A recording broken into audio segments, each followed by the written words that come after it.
Jacobean period. The Jacobean era was the period in English and Scottish history that coincided with the reign of James VI of Scotland, who also inherited the crown of England in 1603 as James I. The Jacobean era succeeds the Elizabethan era and precedes the Caroline era. The term Jacobean is often used for the distinctive styles of Jacobean architecture, visual arts, decorative arts, and literature that characterized that period.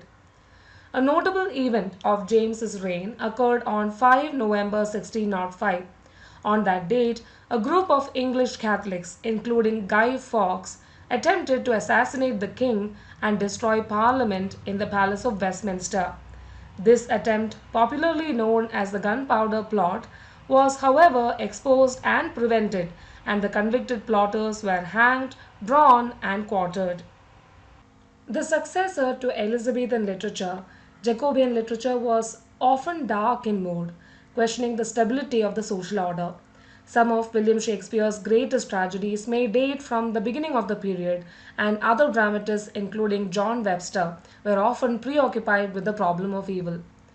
The era's comedy included the acid satire of Ben Jonson and the varied works of Francis Beaumont and John Fletcher. Jacobean poetry had the graceful verse of Johnson and the Cavalier poets, but also the intellectual complexity of the metaphysical poetry of John Donne and others. In prose, writers such as Francis Bacon and Robert Burton showed a new toughness and flexibility of style. The era's monumental prose achievement was the King James Version of the Bible, published 1611. In 1617, George Chapman completed his monumental translation of Homer's Iliad and Odyssey into English verse, the first ever complete translation of either poem central to the Western canon into English. Until then, the wildly popular tale of the Trojan War had been available to readers of English only in medieval epic retellings such as William Caxton's Requiem of the Histories of Troy. The Gunpowder Plot.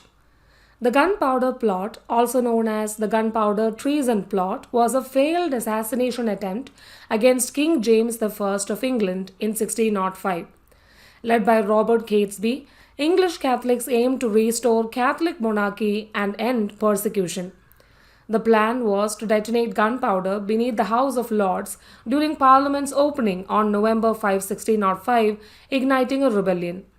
Catesby intended to crown James's daughter as the Catholic ruler. Disappointment in religious tolerance under James I fueled the plot. Catesby collaborated with John and Christopher Wright, Robert and Thomas Wintour, Thomas Percy, Guy Fawkes, and others. Fawkes, with military experience, handled explosives.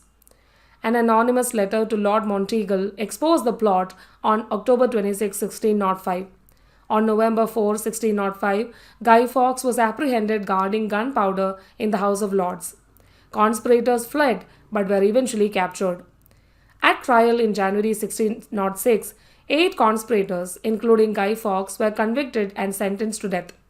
The Jesuit Henry Garnet knew details, but his role's extent was uncertain.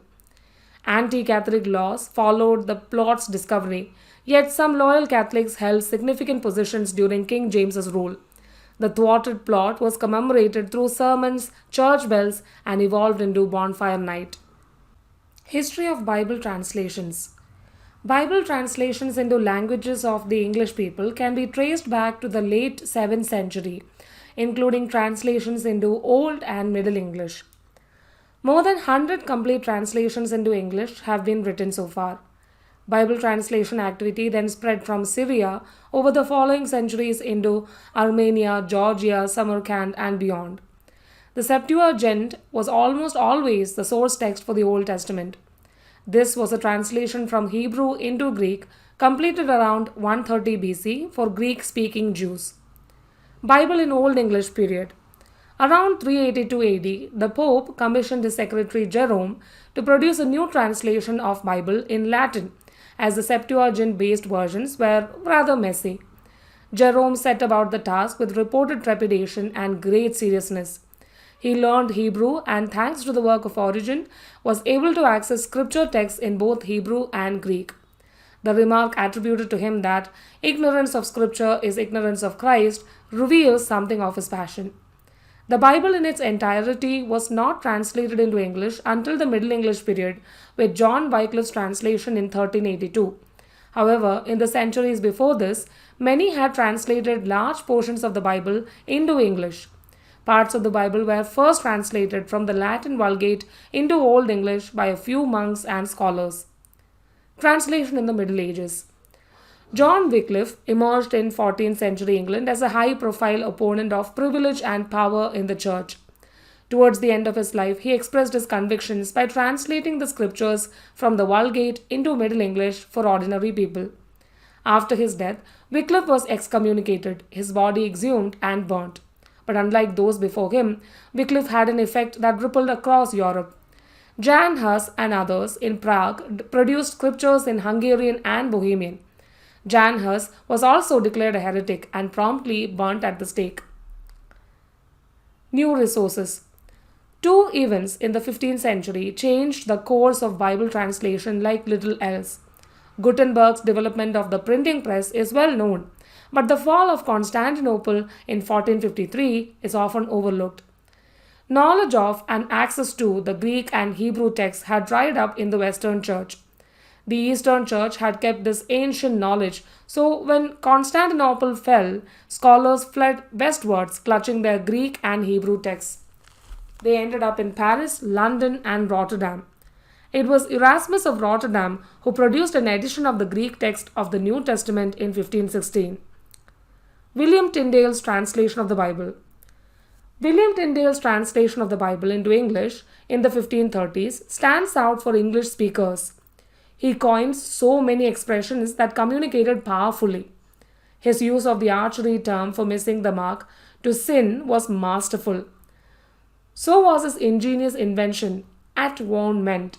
Many other phrases such as land of the living, the parting of the ways, apple of my eye is so familiar that we forget their biblical origin.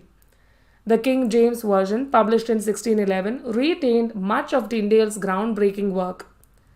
The King James Version. The King James Version, also the King James Bible, and the Authorized Version is an English translation of the Christian Bible for the Church of England, which was commissioned in 1604 and published in 1611 by sponsorship of King James VI and I. The book of the King James Version include 39 books of the Old Testament, an intertestamental section containing 14 books of what Protestants consider the Apocrypha, and the 27 books of the New Testament. Noted for its majesty of style, the King James Version has been described as one of the most important books in English culture and a driving force in the shaping of the English-speaking world. The King James Version is still the favored biblical translation of many Christian fundamentalists and some Christian new religious movements.